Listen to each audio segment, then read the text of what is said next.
రెండు తెలుగు రాష్ట్రాలు విభజన జరిగి నేటికి 10 ఏళ్లు కావస్తోంది. 2014లో విభజన జరిగింది. ఇప్పటి వరకు 2024 వరకు దాదాపుగా 10 ఏళ్లు కావస్తున్నాయి.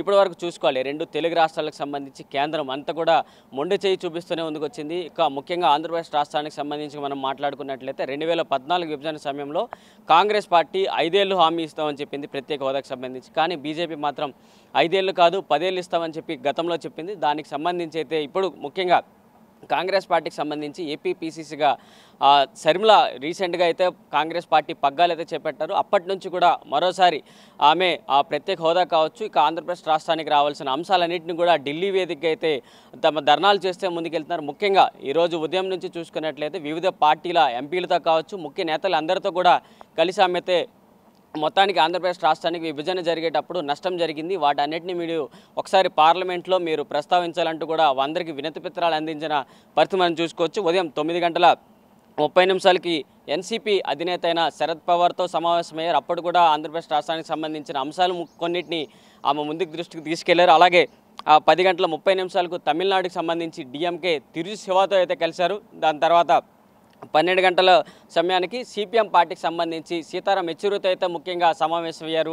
వీరితో పాటుగా వివిధ పార్టీల ఎంపీలతో అందరూ కలిసి ఇక ఆంధ్రప్రదేశ్ రాష్ట్రంలో 2014 సమయంలో ముఖ్యంగా ఎంపీలుగా ఉన్న కొంతమందితో కలిసి ఆమె పూర్తిగా ఆంధ్రప్రదేశ్ రాష్ట్రానికి విభజనకు సంబంధించి ఇంత ఆంధ్రప్రదేశ్ రాష్ట్రానికి ఇంకా చిన్నచూపుగా చూస్తున్నారు, మీరు ఒకసారి ఒక ముఖ్య నేతగా ఒక ప్రాంతానికి మీరు సహాయం చేయాలంటూ కూడా శర్మిల వారందరినీ కోరిన పరిస్థితి. మొత్తంగా చూడాలి 2014 నుంచి ఇప్పటి వరకు చేస్తున్న ఈ అంశాలన్నింటినీ కూడా మరోసారి ఆమె తెర మీదకి తీసుకొస్తూ ఢిల్లీలో ముఖ్యంగా ఆంధ్రప్రదేశ్ భవన్ వద్ద ధర్నాలు చేస్తూ అయితే ముందుకెళ్లారు. ముఖ్యంగా ఇప్పుడు చూసుకోవాలి గత ప్రభుత్వం 2014 నుంచి 19 వరకు అధికారంలో ఉన్న టీడీపీ కావచ్చు, ఇక 2019 నుంచి ఇప్పటి వరకు అధికారంలో ఉన్న తన అన్న పార్టీ అయిన వైఎస్ఆర్సీపీ కావచ్చు, ఈ రెండింటి పార్టీలపైన ఆమె విమర్శలు చేస్తే ముందుకెళ్లారు. ముఖ్యంగా విభజన సమయంలో ఆంధ్రప్రదేశ్ రాష్ట్రానికి రావాల్సిన కొన్ని అంశాలను అయితే ఆమె తీసుకొస్తూ ముందుకెళ్లారు.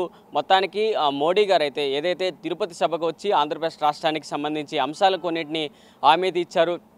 విభజన సమయంలో మీకు అండగా ఉంటామని చెప్పి మోడీ తిరుపతి సాక్షిగా హామీ ఇచ్చారు. వారిపైన కూడా విమర్శలు చేస్తూ అయితే ముందుకెళ్ళింది. మొత్తానికి చూసుకోవాలి కడప స్టీల్ ప్లాంట్ కావచ్చు, వైజాగ్లో గల రైల్వే జోన్ కావచ్చు, అలాగే దుగ్గరాజపట్నం కావచ్చు, అలాగే వైజాగ్ నుంచి చెన్నై వరకు ఇండస్ట్రియల్ కారిడార్ కావచ్చు, అలాగే ముఖ్యంగా ఇలాంటి అంశాలన్నింటినీ కూడా ఆమె తెర మీదకి తీసుకొస్తూ ఆమె మరోసారి పోరాటాలు చేస్తూ ఢిల్లీ వేదికగా అయితే ఉంది. మరి కాంగ్రెస్ పార్టీ గురించి మనం ఇంకా కొన్ని అంశాలు మనం మాట్లాడుకున్నట్లయితే 2014 విభజన సమయంలో కాంగ్రెస్ పార్టీ ఇచ్చిన అంశాలన్నింటినీ కూడా 2024లో అధికారంకి వస్తే మొదటి సంతకం ఆంధ్రప్రదేశ్ రాష్ట్రానికి ఇచ్చిన అంశాలన్నిటితో పాటుగా మొదటగా ప్రత్యేక హోదా పైన సంతకం చేస్తానని చెప్పి రాహుల్ గాంధీ అయితే చెప్పారు. ఆ మాటని నిలబెట్టుకోవడానికి కాంగ్రెస్ పార్టీ ఎల్లప్పుడూ ముందుగా ఉంటుందని ఆమె చెప్పిన పరిస్థితి. మరి ఇక బీజేపీ పార్టీ గురించి చూసుకున్నట్లయితే అప్పటి నుంచి ఇప్పటి వరకు ఆంధ్రాకి అయితే మొండి చెయ్య చూపిస్తోంది. మరి రానున్న ఎన్నికలు కూడా ఉండబోతున్నాయి. 25 ఎంపీలని కేవలం పురుగులుగానే చూస్తున్నారు, ఆంధ్రప్రదేశ్ రాష్ట్ర ఎంపీలని బానిసలుగానే చూసుకుంటున్నారు, వాడుకుంటున్నారు అంటూ కూడా శర్మిల అయితే ప్రస్తావన చేశారు. మరి మొత్తానికి ఈ ధర్నాలు రాస్తారోకలు కావచ్చు, ఇటు ఆంధ్రప్రదేశ్ రాష్ట్రానికి అంశాలన్నింటినీ కూడా ఢిల్లీ వేదికగా అయితే మరోసారి ధర్నాలు చేసే ముందుకెళ్లారు. 2014 నుంచి 19 వరకు టీడీపీ అధికారంలో ఉన్నప్పుడు వారు కూడా ఆ ప్రత్యేక హోదాకు సంబంధించి పార్లమెంట్లో కూడా ఫైట్ చేస్తూ అయితే ముందుకెళ్లారు. ఆ సమయంలో కూడా వైసీపీ పార్టీ ప్రతిపక్షంలో ఉంది, వారు కూడా ఢిల్లీ వేదికగా జంతర్ మంతర్లో కొన్ని ధర్నాలు చేస్తూ అయితే మరోసారి 25 ఎంపీల స్థానాలు మాకు ఇస్తే మేము ఖచ్చితంగా కేంద్రాన్ని మెడలు ఉంచైనా ప్రత్యేక హోదా సాధిస్తామని చెప్పి వైఎస్ జగన్మోహన్ రెడ్డి అయితే గతంలో చెప్పారు. అప్పటి నుంచి ఇప్పటి వరకు కూడా జగన్మోహన్ రెడ్డి అయితే సాధించలేని పరిస్థితి.